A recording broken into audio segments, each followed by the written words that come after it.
I had an exhilarating time with the $20,000 you mentioned, which apparently I'd saved up recently after returning from a week-long trip overseas. My mother-in-law Isabella called me, sounding triumphant about the money. Confused, I couldn't recall having such a substantial sum on hand. As a freelancer, I do have some savings for emergencies, but nothing close to $20,000. Besides, my banking card was safely with me, and I wouldn't leave such a large amount lying around. Isabella claimed I had given it to her, so she helped herself from the sideboard drawer, assuming we were well off.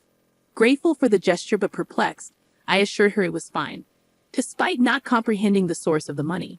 However, clarity came when my husband Anthony returned home, revealing the truth about the mysterious funds a month later. Isabella's relentless calls followed thereafter, numbering over 80 attempts to reach me. Although I chose to ignore most, one call caught my attention due to her persistence. Frustrated, Isabella accused me of disregarding her, which I found ironic given her repeated demands for money. Allow me to introduce myself. I'm Scarlett, a 32-year-old freelance jewelry designer with a longing for children, though my career keeps me occupied. My husband Anthony, also in his early 30s, used to hold a corporate job but now manages my business endeavors. Despite our success, Isabella, who resides alone in her family home, remains convinced we live in opulence and frequently requests financial assistance. Our journey wasn't always smooth sailing. Initially, Anthony supported us with his job, but as my design career blossomed, he transitioned into managing my affairs. With his help, we secured deals with prestigious international brands. However, Isabella fails to grasp the intricacies of our work, mistaking our business engagements for leisurely indulgences. She yearns for a lifestyle akin to ours, oblivious to the sacrifices and obligations it entails. Isabella's requests for extravagant parties or luxurious outings mirror her misunderstanding of our reality. While I could afford to fulfill her wishes, I'm bound by numerous commitments and expenses. Despite our apparent glamour, every event and outing serves a professional purpose, not merely a display of wealth. Unfortunately, Isabella's inability to comprehend this continues to strain our relationship. Despite my persistent refusals, Isabella's relentless requests often find a weak spot in Anthony, her son, who occasionally succumbs to her demands for money. If giving her a little money keeps her quiet, then it's a small price to pay, he rationalizes. For Anthony, it's more convenient to placate her with cash than to endure her disruptions to our work. However, rather than quelling her desires, each concession only fuels Isabella's escalating demands, leaving both Anthony and me exasperated. Recently, she insisted on a new dress for an upcoming gathering she'd been invited to. Wouldn't a two-piece suit suffice? Anthony proposed, attempting to reason with her, recalling past instances where she insisted on expensive attire. But Isabella remained adamant, insisting on nothing short of luxury for the event. Everyone will be dressed to the nines. I can't afford to look shabby, she argued, dismissing the notion of thriftiness. As if that weren't enough, Isabella also demanded a matching bag, further adding to our frustrations. Anthony, seeking a solution to her incessant demands, had previously arranged a credit card in Isabella's name, specifically for her expenses. Initially, she abused the privilege, overspending recklessly until Anthony intervened, imposing restrictions and urging her to seek approval before major purchases. Despite his efforts, Isabella's impulsive spending persisted, leading to exorbitant bills that Anthony was left to settle. Though the card bore her name, it was Anthony who bore the financial burden. Isabella's misconception that the card equated to unlimited funds exasperated Anthony, prompting him to impose spending limits. A credit card isn't a bottomless pit of money, he reminded her, exasperated by her disregard for financial responsibility.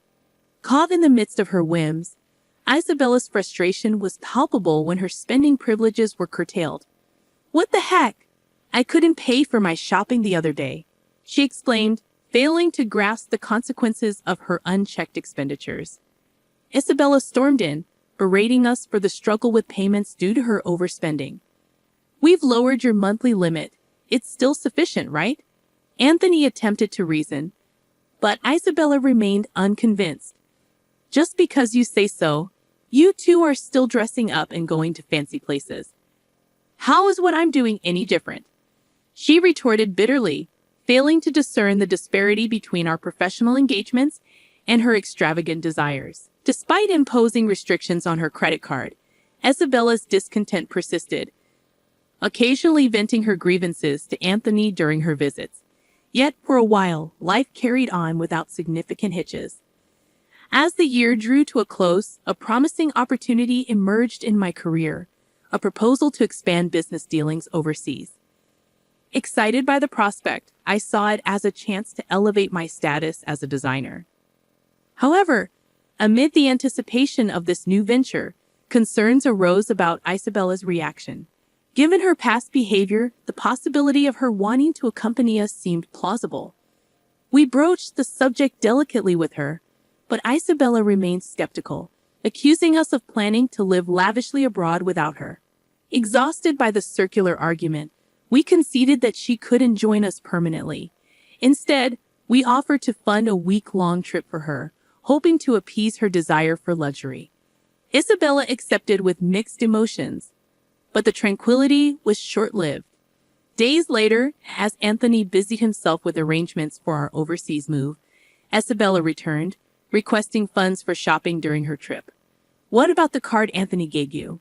I reminded her, weary of the ongoing cycle of demands. I inquired, aware of the existence of a card she was meant to use. "That's the thing," Isabella confessed. "Anthony finally took it away from me the other day. It appeared she had been reprimanded for overspending and had the card confiscated.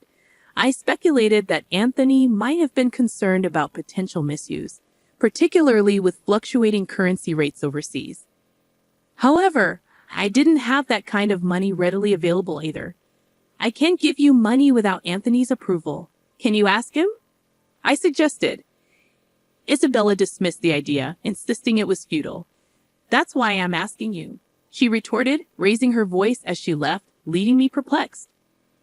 As New Year's approached, Isabella embarked on a 7-day trip abroad. Assuming Anthony had somehow managed the finances, I awaited her return. However, upon her arrival, Isabella revealed an astonishing revelation. On the day of her return, my mobile phone rang.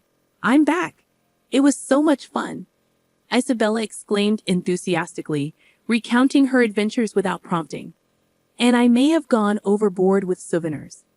Couldn't fit them in my suitcase, so I had them shipped from there. Can't wait for them to arrive," she exclaimed. Perplexed, I responded, feeling a sense of annoyance creeping in. "Thanks to the money you saved up, I had a blast," she continued, referring to the mysterious funds.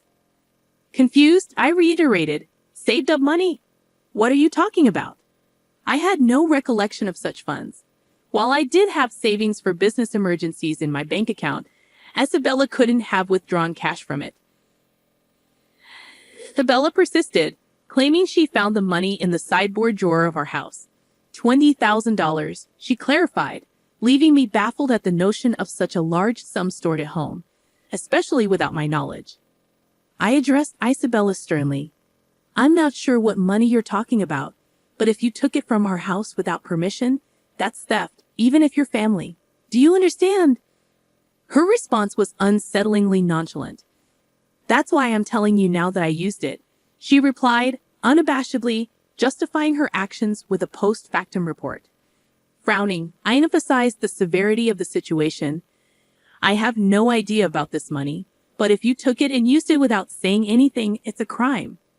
And if it was something Anthony had set aside for an important deal, it's even more serious." Recalling the absence of any disruptions in our business dealings or payments during Isabella's trip, I couldn't fathom the motive behind her actions. Isabella's entitled reasoning only exacerbated the situation. "You two live so extravagantly, so why can't I have a little of that? Think of it as doing a favor for your parent. It's not a big deal, right?" she asserted, oblivious to the gravity of her actions. I sighed, deeply troubled by her lack of remorse. "I'll ask Anthony about the money when he gets back," I replied, still perplexed by the whole ordeal. Isabella's response only reinforced her detachment from reality. "Anthony will understand. After all, I'm his only mother, and $20,000 isn't much to him. she remarked dismissively before ending the call, leaving me dumbfounded.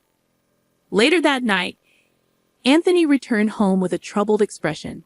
He revealed that he had withdrawn the money from his bank account 10 days prior, intending to use it for an urgent payment. Shocked, I realized the money I had found in the drawer was the same sum Isabella had mentioned. "It can't be that you," Anthony began, his suspicions evident. But before he could finish, my heart sank as I recalled Isabella's call earlier that day. "No, today Isabella called, saying thanks for the 20K. Had a blast," I confessed, dreading the repercussions of her actions. I struggled to comprehend what my mother-in-law had done.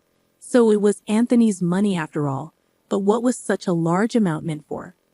"Hey, if it wasn't for a business payment, we've been doing bank transfers for a long time, right? Why cash all of a sudden?" I questioned, still puzzled by the situation. Realizing it was Anthony's money but still lacking clarity, I turned to him for answers.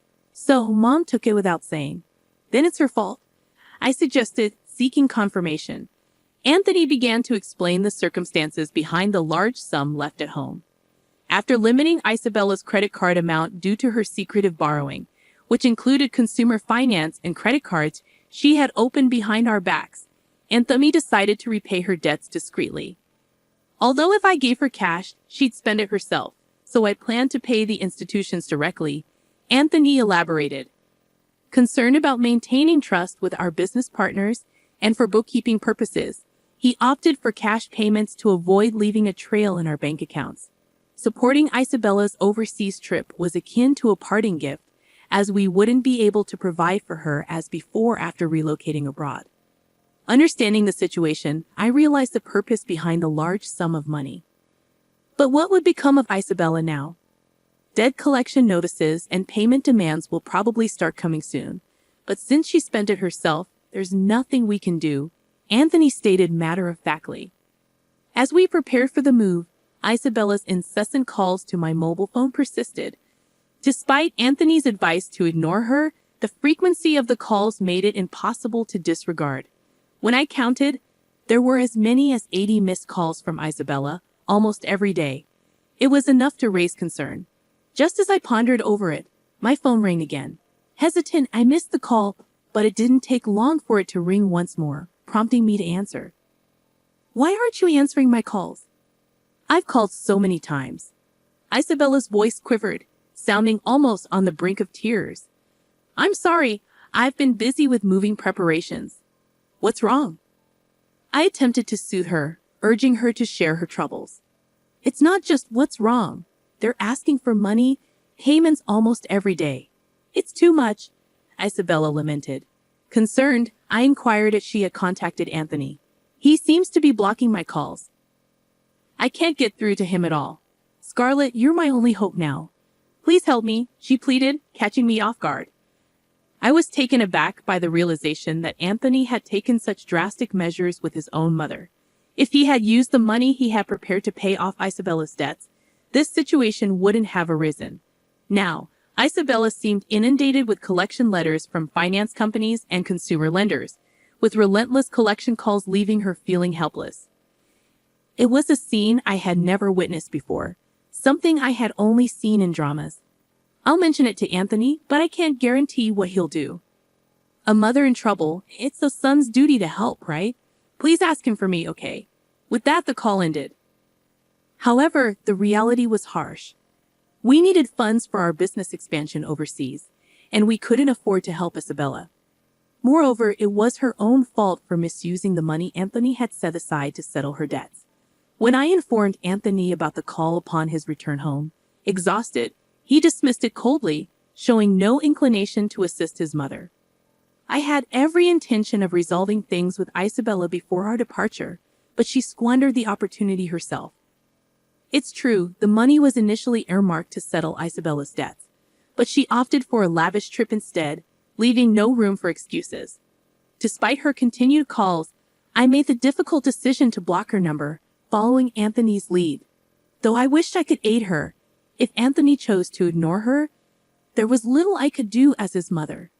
Meanwhile, the day of our move overseas loomed closer, demanding my attention for packing. Surveying the still cluttered room, I reflected on Isabella's recent actions. It seemed she had sold her house to alleviate some of her debts. But it wasn't enough. In addition to the $20,000 Anthony had intended to repay, she had hidden further debts. The magnitude of her financial obligations was staggering, exceeding even the proceeds from selling her property.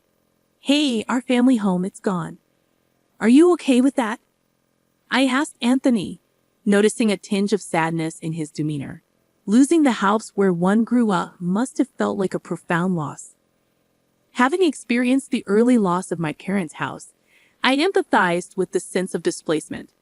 Unlike me, Anthony had lost his sanctuary due to his living mother, a circumstance I couldn't even begin to fathom.